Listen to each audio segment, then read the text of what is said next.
Maybe it's time we stop pretending you can still take care of yourself, my daughter-in-law said as she slid a brochure for an assisted living facility across the dinner table. My son didn't look at me when she said it. He just kept cutting his steak into small, careful pieces like the conversation had nothing to do with him. I remember staring at the glossy photo on the brochure. Smiling seniors. Bright gardens. White rocking chairs on a perfect porch somewhere that smelled nothing like home. I folded my napkin slowly and placed it beside my untouched plate. I see, I said quietly. Nicole leaned back in her chair with that polished smile she used whenever she wanted to sound compassionate in front of other people. Evelyn, we're only thinking about what's best for you. What's best for me? Funny how those words always appeared right before someone tried to take something away. I'm glad you're here. Stay with me until the end, and let me know where you're watching from, because what happened to me that night changed my family forever. The dining room was beautiful in the kind of cold, expensive way that never actually felt lived in. The chandelier above the table cast soft golden light across marble countertops and spotless hardwood floors. Everything in Jason and Nicole's house looked like it belonged in a magazine. Nothing looked comfortable. Not anymore. Nicole had spent years turning their home into a showroom where every blanket matched the furniture and every conversation felt rehearsed. Even the wine glasses looked nervous sitting on the table. I sat at the far end beside the kitchen entrance while Jason and Nicole remained near the head of the table. There had been a time when my son used to insist I sit beside him during family dinners. When he was little, he would drag his chair close enough that our elbows touched while we ate. Back then, he looked at me like I hung the moon. Now he barely raised his eyes from his plate. The stairs in your house worry us, Nicole continued gently. And honestly, living alone at your age just isn't safe. At your age, people start saying those words like they erase everything you used to be. I reached for my water glass carefully because my hands had started trembling slightly, though not from age. From humiliation. I've lived in that house for 38 years, I replied. I think I can still manage the stairs. Jason sighed before finally speaking. Mom, nobody's trying to upset you. That hurt more than if he had shouted. The calmness. The distance. As though I were a problem they needed to solve before dessert arrived. Nicole exchanged a quick glance with him before pulling another paper from her purse. We already scheduled a tour for Saturday, she said brightly. Just to look. I stared at her. They had already made plans for my future without asking me. The realization settled into my chest slowly and heavily. Like wet concrete. Outside the enormous dining room windows, rain tapped softly against the glass. The storm clouds had rolled in just before sunset, covering the neighborhood in gray shadows. I suddenly missed my old house with an ache so sharp it nearly stole my breath.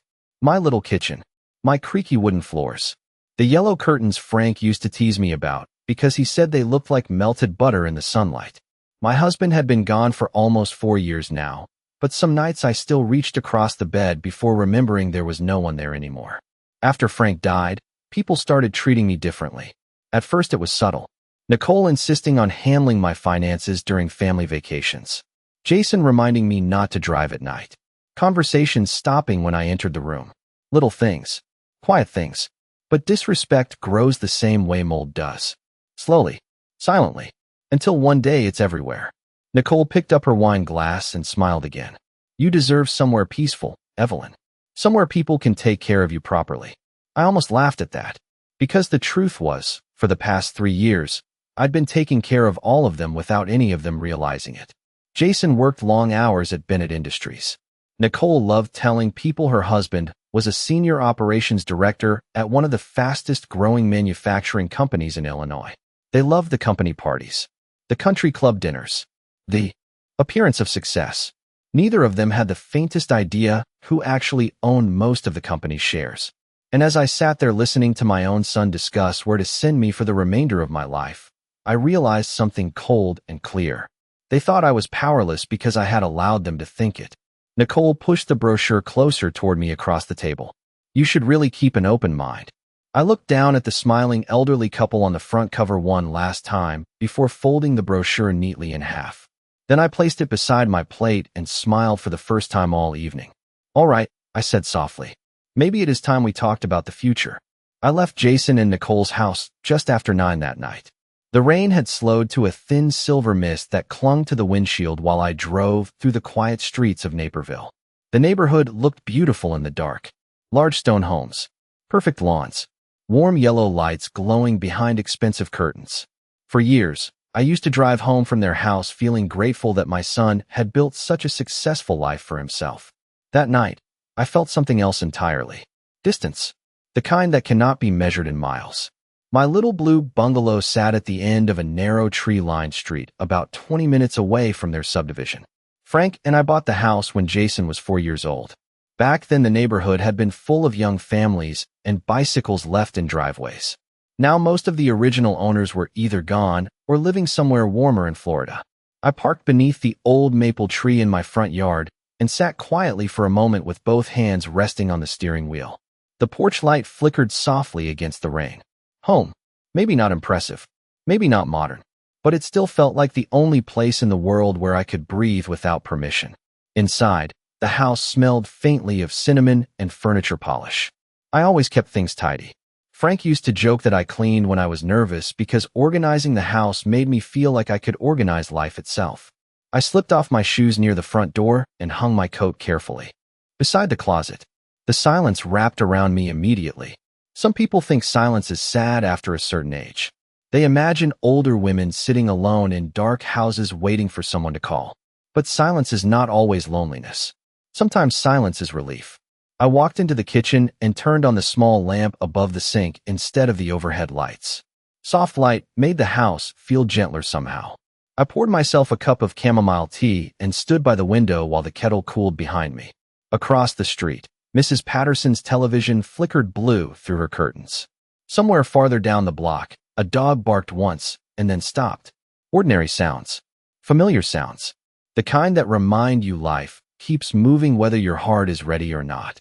My phone buzzed against the counter. Nicole. I let it ring twice before answering. Did you make it home safely? She asked in that careful, sweet voice she used whenever she wanted credit for kindness. Yes, I replied. Good. And I really hope you think about what we said tonight. Jason worries about you constantly. I looked down at the steam curling from my tea. Funny. Jason had not looked worried at dinner. He had looked inconvenienced. I will think about it, I said quietly. Nicole paused for half a second, probably expecting more resistance. More emotion. Well, she said brightly, we only want what is best for you. After we hung up, I stood there for a long time staring at my reflection in the kitchen window. Age changes your face in strange ways. The woman looking back at me still had the same blue eyes Frank fell in love with 40 years ago, but everything else had softened around them. Silver hair, fine lines, tiredness. People see those things and assume weakness.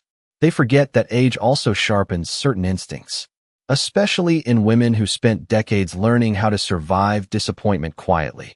I carried my tea into the living room and lowered myself into Frank's old leather chair beside the fireplace. The cushions had faded over the years, but I could never bring myself to replace it. Some objects become witnesses to your life. That chair had held my husband through layoffs, and flu seasons and Sunday football games and late nights balancing bills at the dining room table while Jason slept upstairs. On the bookshelf beside me sat a framed photograph from 20 years ago. Frank stood in front of Bennett Industries wearing a navy suit and the proud, exhausted smile of a man who had finally built something meaningful. Beside him stood Charles Bennett and 3 other executives from the early days of the company. I picked up the frame slowly, brushing my thumb across the glass. People always assumed Frank worked for Charles. The truth was far more complicated than that. Bennett Industries would have collapsed during the recession if Frank had not stepped in when he did. He had quietly invested everything we had to save the company. Our retirement accounts, the lake cabin his father left him, even the life insurance policy he had sworn we would never touch. I remember sitting at this exact fireplace one winter night while snow piled outside the windows, listening to him explain why he believed the company was worth saving. One day, he told me, this company will belong to the people who protected it when nobody else would. At the time, I thought he meant loyalty. I did not realize he meant me. My eyes drifted toward the hallway where the grandfather clock ticked steadily through the quiet house. Nearly 10:30. Most nights Jason never crossed my mind before bed anymore. But that night, I could still see him sitting at the dinner table avoiding my eyes while his wife discussed where to place me for the remainder of my life. That hurt more than Nicole ever could. Because strangers cannot betray you. Only family can do that. I leaned back slowly in the chair and closed my eyes for just a moment. Tomorrow morning, Charles Bennett would call me before 8 o'clock like he always did on Fridays. And for the first time in years, I was finally considering telling him everything. Charles Bennett called at exactly 7:45 the next morning. He always did. Some people become part of your routine, so gradually you stop noticing how much comfort their consistency brings. Charles had been calling every Friday morning for nearly 6 years. Now, ever since Frank passed away. At first, he claimed he simply wanted to check on me because he felt responsible after losing his business partner. Over time, the calls became something quieter and more meaningful than obligation. We spoke about the weather, about the market, about the neighborhood, sometimes about Frank. Never for too long. Men of Charles's generation carried grief like heavy luggage. Carefully, privately. "How are you this morning, Evelyn?" he asked after I answered. His voice still carried the deep, steady confidence that once calmed entire boardrooms. I looked out through the kitchen window while sunlight filtered softly across the wet grass in my backyard. The storm had passed overnight, leaving the world washed clean and silver under the early Illinois morning. "I am fine," I replied automatically. Then I surprised myself by adding, "Actually, no, I do not think I am." There was a brief pause on the line. Not awkward, just attentive. "What happened?" he asked quietly. I wrapped both hands around my coffee mug. The warmth helped steady me. "Jason and Nicole think I should move into assisted living." The silence on the other end sharpened instantly. "Excuse me." I let out a soft breath through my nose.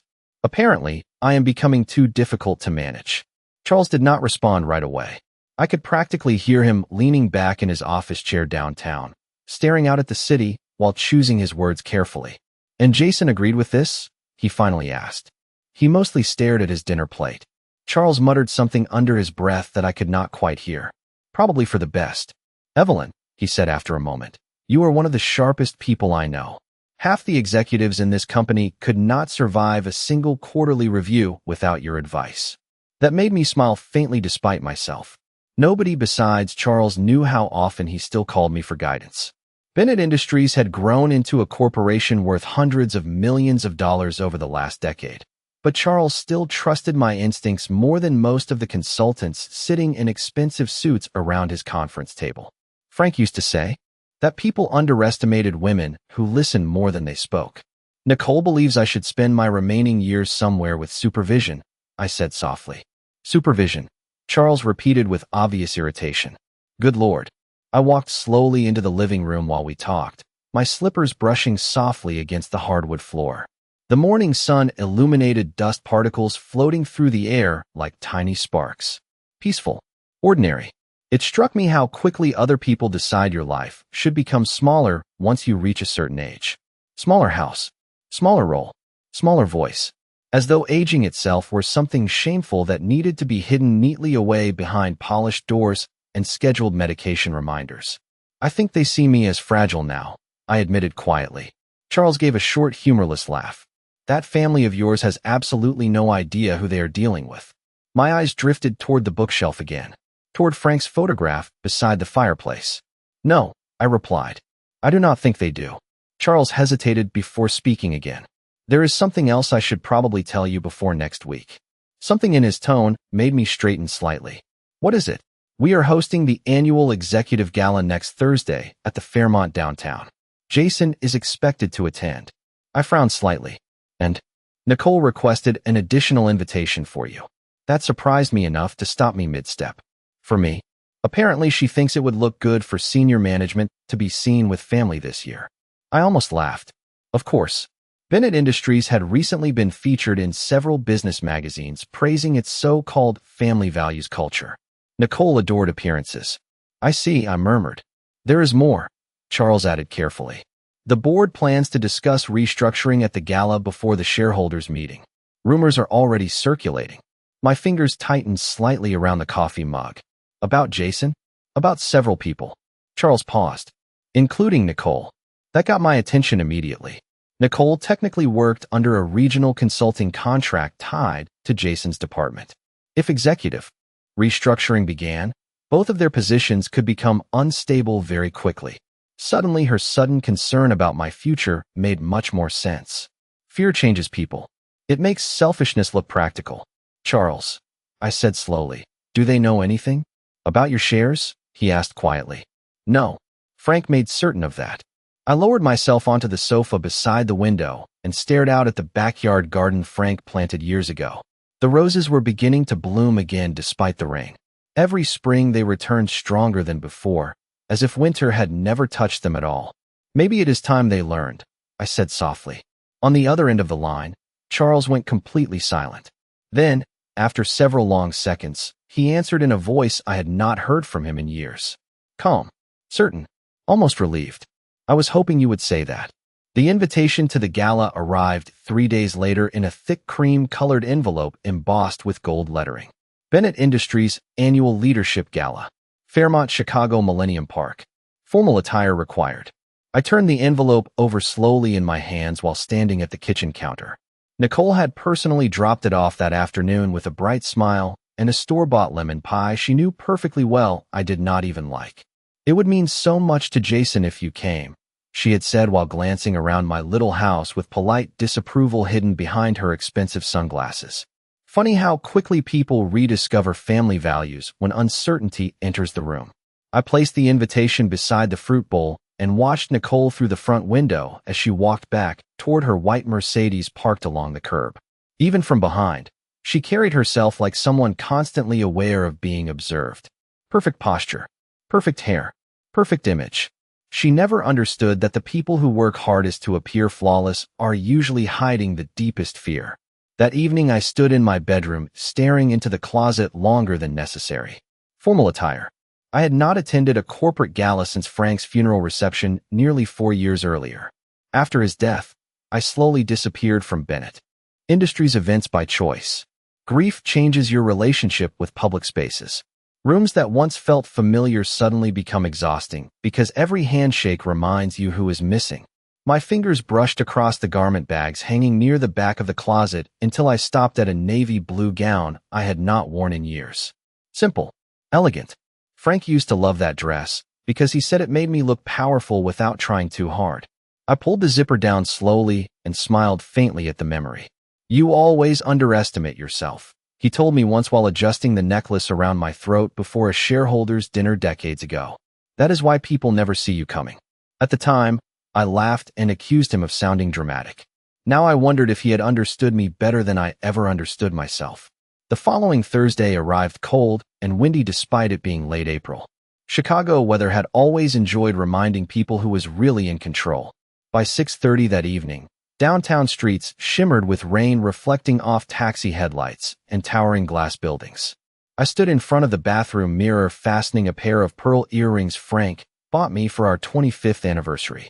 The woman staring back at me looked older than the last gala I attended, but she also looked calmer somehow. Stronger in ways age quietly teaches you. I no longer needed to enter rooms begging to be noticed. People who truly matter never have to announce themselves. Jason called while I was buttoning my coat. Mom, are you almost here? He asked quickly. Noise echoed behind him. Glasses clinking. Music. Conversation. I am leaving now, I replied. Good. Nicole reserved you a seat at our table. Reserved me a seat. As though I were an elderly, distant relative they had graciously decided to include for optics. That was thoughtful, I said evenly. Jason hesitated. Mom, about the other night, I waited. But he never finished the sentence. Never mind, he muttered quietly. Drive safe. The Fairmont ballroom glowed with crystal chandeliers and soft amber lighting when I arrived. Men in tailored tuxedos moved through clusters of executives, while women in satin gowns laughed beside towering floral arrangements. Everything smelled faintly of champagne, expensive perfume, and polished marble. Wealth has its own atmosphere.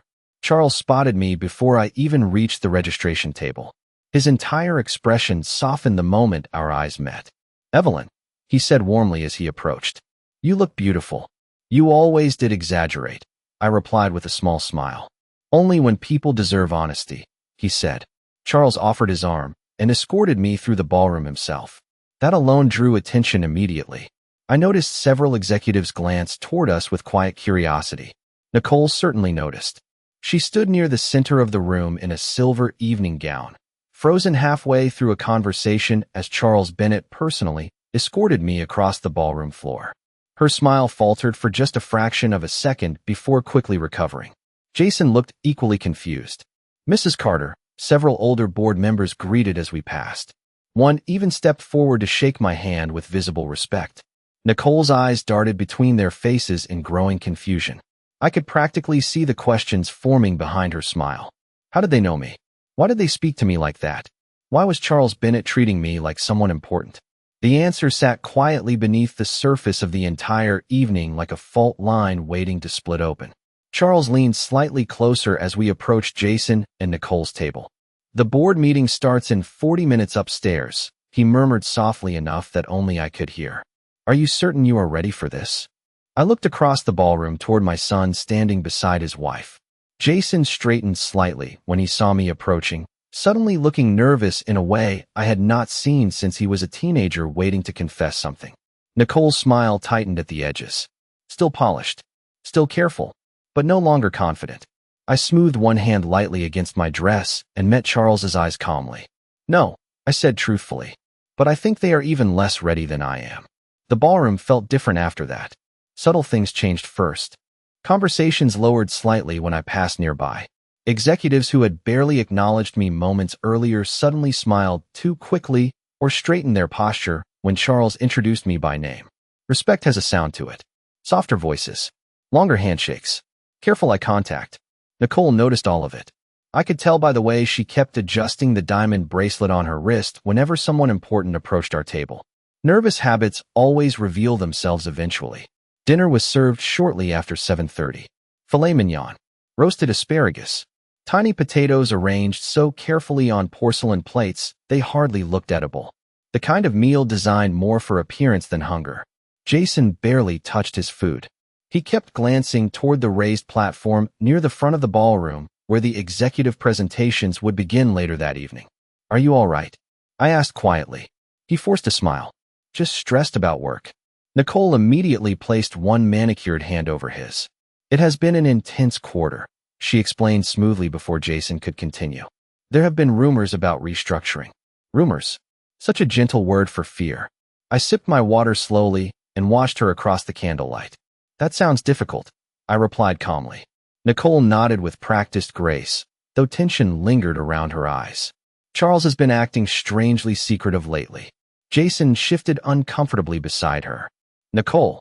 What? She asked lightly. Everyone is talking about it. Her voice dropped slightly lower. Some departments may be eliminated completely. I looked toward the ballroom entrance where Charles stood speaking quietly with two board members.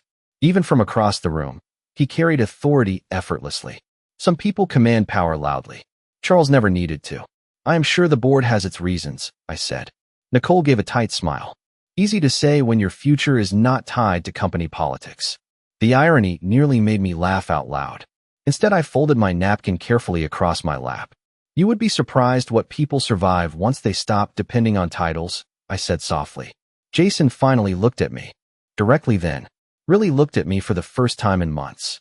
There was something unsettled in his expression tonight, as though pieces of a puzzle had begun shifting beneath his feet without him understanding why. Before either of them could respond, a tall gray-haired man approached our table with a warm smile. Evelyn Carter, he said. I wondered if that was really you. My breath caught slightly. Walter. He laughed softly. Still alive somehow. Walter Green had served as Bennett Industries' chief financial officer for almost 20 years before retiring to Arizona. Frank trusted him deeply. Back in the early days, the three of them spent countless nights buried in financial reports around our dining room table, while Jason slept upstairs. Walter shook my hand warmly before glancing toward Jason and Nicole. You two must be very proud, he said. Your mother helped build the foundation of this company. Silence. Nicole blinked once. Excuse me. Walter looked genuinely confused by her confusion. Frank may have handled operations, but Evelyn was the one who caught the accounting disaster during the recession. Saved all our lives honestly. Jason stared at me. Mom, you worked for Bennett Industries? I smiled faintly. A very long time ago. Walter chuckled. Long enough that half this ballroom probably owes her a retirement account. Nicole laughed suddenly, though the sound came out strained and brittle. That is incredible. Jason never mentioned any of this. There was never much reason to. I replied quietly.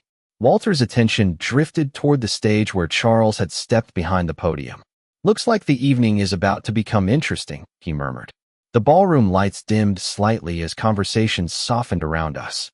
Charles adjusted the microphone calmly, while several board members took seats behind him. Good evening, everyone, he began. His deep voice carried easily across the ballroom. Tonight marks an important transition period for Bennett Industries. Nicole's fingers tightened visibly around her wine glass. Jason sat unnaturally still beside her. Charles continued speaking about market growth, future investments, and company expansion plans while servers quietly cleared dinner plates around the room. Then his tone shifted, slightly more formal. As many of you know, our upcoming restructuring process will involve significant leadership changes, he said. A ripple of tension moved across the ballroom immediately. However, Charles continued calmly. Before those decisions move forward, the board requested that we formally recognize someone whose contributions to this company have remained private for far too many years. My heartbeat slowed instead of quickening. Funny how calm arrives once you stop fearing the truth. Charles stepped away from the podium and looked directly toward our table. Mrs. Evelyn Carter, he said clearly, would you please join us on stage? Every sound in the ballroom seemed to disappear at once. Forks stopped moving. Conversations died mid-sentence. Across the table, Nicole's face lost color so quickly it almost frightened me. Jason looked frozen, completely frozen. I rose slowly from my chair while hundreds of eyes followed me through the silence. Then Charles smiled warmly and extended his hand toward the stage. It is time, he said softly, for everyone to finally understand who helped build this company. Walking toward that stage felt strangely peaceful. The ballroom remained completely silent except for the soft sound of my heels against polished marble floors. I could feel hundreds of eyes following me, but for the first time in years, I did not feel small beneath attention. I felt steady.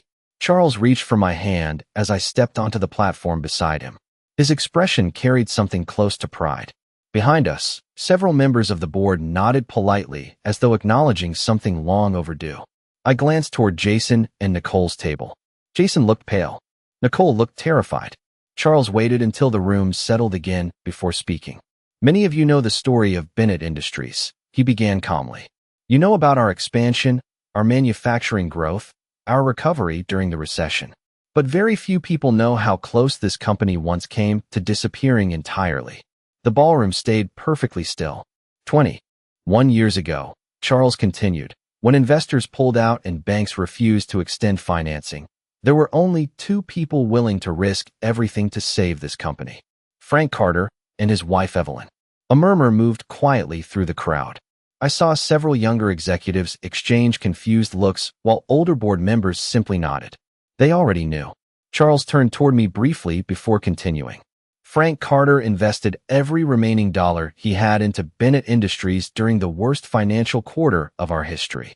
But what many people never realized is that Evelyn Carter was the one who uncovered the internal accounting failures that nearly destroyed us before the recession ever began. Across the ballroom, Jason stared at me as though he no longer recognized his own mother. Charles smiled faintly. Frank used to tell me there would be no Bennett Industries without Evelyn. Tonight, I think it is time everyone understands exactly what he meant by that. He reached toward the folder resting on the podium and opened it carefully. Before Frank passed away, he transferred his majority ownership shares into a protected family trust under Evelyn Carter's control. The silence shattered instantly. Gasps. Whispering. Chairs shifting. Somewhere near the back of the ballroom, someone actually dropped a wine glass. I remained still while the noise spread through the room like a wave. Jason's face had gone completely white now. Nicole looked as though the floor beneath her had disappeared. Charles raised one hand calmly, allowing the ballroom to settle again before speaking the sentence that finally changed everything. As of this evening, Evelyn Carter remains the single largest individual shareholder of Bennett Industries. This time the reaction was even louder. Shock rolled visibly across the room. Executives who had ignored me an hour earlier now stared openly in disbelief. Nicole shook her head once in tiny frantic disbelief before turning sharply toward Jason. He could not even look at her anymore. For personal reasons, Charles continued, Mrs. Carter chose to remain private regarding her ownership position over the years. However, due to upcoming restructuring decisions, she has formally resumed active participation in shareholder discussions beginning tonight.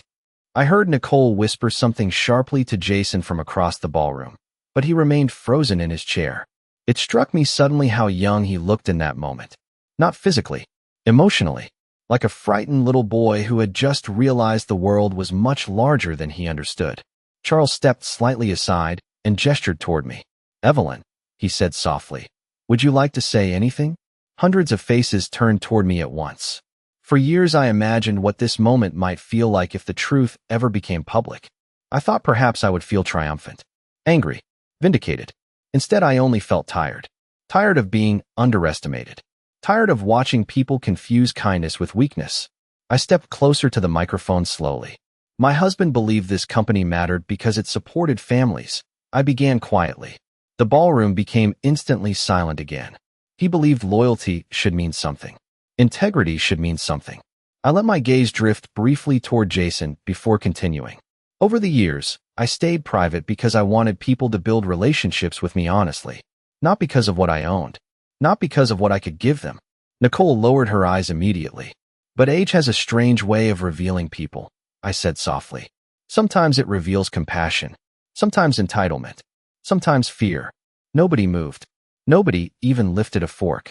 The older I became, I continued, the more invisible some people assumed I was. And invisibility can be a dangerous thing, because eventually people become careless about how they treat you. Jason finally looked up at me then. His eyes were glassy with humiliation. I recognized that expression immediately because I had seen it once before years ago when he was 10 years old and lied to me about breaking a neighbor's window. Shame always makes people look younger. I do not say any of this with bitterness, I said quietly. I simply believe respect should never depend on whether someone appears useful to you. Complete silence followed. That sentence. Heavy silence. The kind that settles deep into people's bones. Then somewhere near the front table, one board member began clapping softly. Another joined him. Then another. Within seconds, the entire ballroom rose into applause. All except Jason and Nicole. They remained seated perfectly still while the room stood around them. And for the first time all evening, Nicole no longer looked polished or composed. She looked afraid. The applause followed me long after I stepped away from the microphone. People reached for my hand as I returned to the table. Executives I barely remembered introduced themselves with eager smiles. Board members thanked me for my years of quiet loyalty. One woman near the stage even said, "You are legendary around here," as though I were some hidden figure from company folklore instead of a tired 68-year-old widow who still forgot to buy milk half the time. Through all of it, Jason and Nicole remained silent. I could feel their shock sitting at the table before I even reached them. Nicole recovered first, of course. People like her always do. Survival depends on quick adaptation when your entire identity revolves around control. By the time I sat down, her smile had returned, though thinner now. More fragile. "Evelyn," she said carefully, "I had no idea." I folded my napkin beside my untouched dessert plate. "No," I replied softly. "You did not." Jason still looked unable to process what had happened. His eyes moved between me and Charles across the ballroom, like someone trying to wake himself from a bad dream. "Mom," he said quietly, "why did you never tell me?" There it was.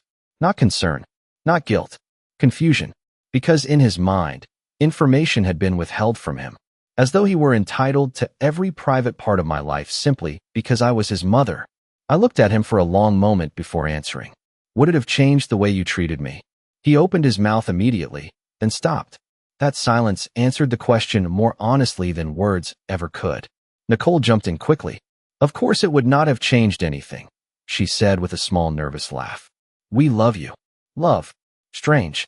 How easily people use that word when they feel something slipping away from them. I remembered sitting at their dining room table only days earlier while she slid brochures for assisted living across the polished, wood-like restaurant menus. I remembered Jason staring down at his plate while his wife discussed where I should spend the remainder of my life. Neither of them had looked loving then. "Do you?" I asked quietly. Nicole blinked. "Excuse me." "Love me," I repeated softly. Or love what you thought I could no longer do for myself? Her face tightened slightly. Jason looked down again. The ballroom noise around us continued softly now. Music, glasses clinking, laughter from distant tables. Funny how entire lives can collapse privately while strangers continue eating dessert 10 feet away. Nicole leaned closer toward me, lowering her voice. Evelyn, I think there has been a misunderstanding. I almost smiled at that. Misunderstanding. Such a convenient word. Really? I asked calmly. Then help me understand something. Neither of them spoke. When exactly did I become a burden to you? Jason flinched visibly at the word. Nicole's expression hardened for the briefest second before smoothing itself again. Nobody thinks you are a burden, she said carefully. You suggested supervised living arrangements 3 nights ago, I replied. You explained that I could no longer safely manage my own life. Jason rubbed one hand across his forehead slowly. Mom. No, I interrupted gently. I would like to hear her answer. Nicole straightened slightly in her chair. We were worried about you. Why? I asked. Because I am old? Neither of them answered immediately. And in that silence, I realized something painful. They truly had convinced themselves their behavior was reasonable, convenient, practical. That is the frightening thing about entitlement. Eventually, people stop recognizing cruelty because they have renamed it responsibility. Jason finally looked at me again, his voice lower now. We thought you were alone. That sentence hit me harder than everything else combined. Because beneath all the selfishness and humiliation, there it was. The truth. They saw loneliness as weakness, vulnerability, an empty space they could organize and manage according to their convenience. I folded my hands calmly in my lap. I was alone after your father died, I said quietly. But being alone and being powerless are not the same thing. Nicole's eyes shifted nervously toward the executives still glancing our way from nearby tables. I could practically hear her calculating reputational damage inside her head. Evelyn, she said softly, I hope you know none of this changes how much we care about you. I looked at her for a long moment. Then I noticed something small but important. She no longer called me old. She no longer spoke to me slowly or carefully like I was fragile glass. Respect had arrived instantly the moment power entered the room. That realization settled over me colder than anger ever could. Actually, I said quietly, I think it changes everything. Jason's face crumpled slightly then. Real guilt this time. Not embarrassment. Not confusion. Guilt. Mom, I am sorry. The words sounded sincere. But sincerity after exposure always arrives too late. I nodded slowly anyway because I was too tired to humiliate my own son publicly. I know, I said softly. That is what makes this so sad. For several seconds none of us spoke. Then across the ballroom, I saw Charles speaking quietly with Diane Foster near the entrance to the executive conference floor upstairs. Diane glanced toward me once before giving a subtle nod. The shareholders' meeting was about to begin. And for the first time all evening, I realized the real conversation had not even started yet. The executive conference room upstairs felt colder than the ballroom below. Thicker carpet, dark walnut walls, long glass windows overlooking downtown Chicago glowing beneath the rain. Everything about the room carried the quiet weight of expensive decisions. Diane Foster stood near the entrance, organizing folders when Charles escorted me inside. Several board members were already seated around the polished table, speaking in low, careful voices. Conversation stopped the moment I entered. Not awkwardly. Respectfully. Diane approached first with a warm, professional smile. Mrs. Carter, she said softly, handing me a leather folder. These are the updated restructuring documents and shareholder recommendations. I accepted the folder slowly. My name appeared embossed across the front in gold lettering. Strange how official recognition changes the way objects feel in your hands. Jason and Nicole entered moments later. Jason looked exhausted now. Nicole looked determined. There is a particular expression ambitious people wear when they realize charm may no longer save them. Her posture remained perfect, but tension sharpened every movement. Charles took his seat near the center of the table while Diane distributed final reports to the board. Thank you all for staying late, Charles began calmly. Tonight's discussion concerns leadership restructuring, operational ethics reviews, and future shareholder protections moving forward. Nicole shifted slightly beside Jason. I noticed her fingers tightening around the edge of her folder. Fear again. Quieter now. Less polished. Diane opened the first report. Following the quarterly internal review, she said professionally, the board identified several management concerns involving departmental oversight, consultant contracting, and executive conduct policies. The room remained silent except for the soft turning of paper pages. Jason lowered his eyes immediately. Nicole stared straight ahead. Diane continued carefully. No criminal misconduct has been identified. However, the board believes multiple leadership positions require reevaluation due to concerns regarding judgment, transparency, and organizational culture. Organizational culture. Corporate language always softens ugly truths into elegant phrases. Charles folded his hands calmly on the table. Bennett Industries was built on loyalty and accountability, he said. If leadership begins operating from entitlement instead of stewardship, the entire foundation weakens. I saw Nicole glance briefly toward me, then away again. She knew exactly who that sentence was really about. Diane slid another document across the table toward me. As majority shareholder, she said gently, final approval authority rests with you regarding executive restructuring recommendations. The room became very still after that. I opened the folder slowly. Names filled the pages beneath soft conference lighting. Promotions, demotions, contract terminations, department transfers. My eyes paused when I reached Jason's name. Recommended reassignment from Senior Operations Director to Regional Logistics Oversight under Supervision Review. Then Nicole's. External consulting contract termination effective immediately following board approval. I closed the folder quietly. Across the table, Jason finally spoke. Mom, his voice sounded fragile in a way I had never heard before. Please understand, none of this was intentional. Nicole looked toward him sharply, probably horrified by how weak he sounded. But exhaustion strips pride away eventually, especially when people realize consequences are no longer theoretical. You thought I was becoming helpless, I said softly. Jason swallowed hard. We thought you needed support. No, I replied calmly. You thought I had become inconvenient. Silence settled heavily across the room. Nobody interrupted. Nobody defended them. Corporate boardrooms may appear cold, but people inside them understand power better than most families do. They knew exactly what had happened long before tonight. Nicole straightened carefully in her chair. Mrs. Carter, she began professionally, abandoning the familiar warmth she used earlier. If I gave offense at any point, I sincerely apologize. I almost admired the strategy. Distance herself emotionally. Sound formal. Regain control through professionalism. You did not offend me, I said quietly. You revealed yourself. That landed harder than anger would have. Nicole's face tightened despite her efforts to remain composed. I looked down once more at the restructuring documents resting before me. Frank's voice echoed faintly somewhere deep in memory. Power does not build character. It reveals it. For years I avoided using my authority because I wanted Jason to succeed without feeling overshadowed by family influence.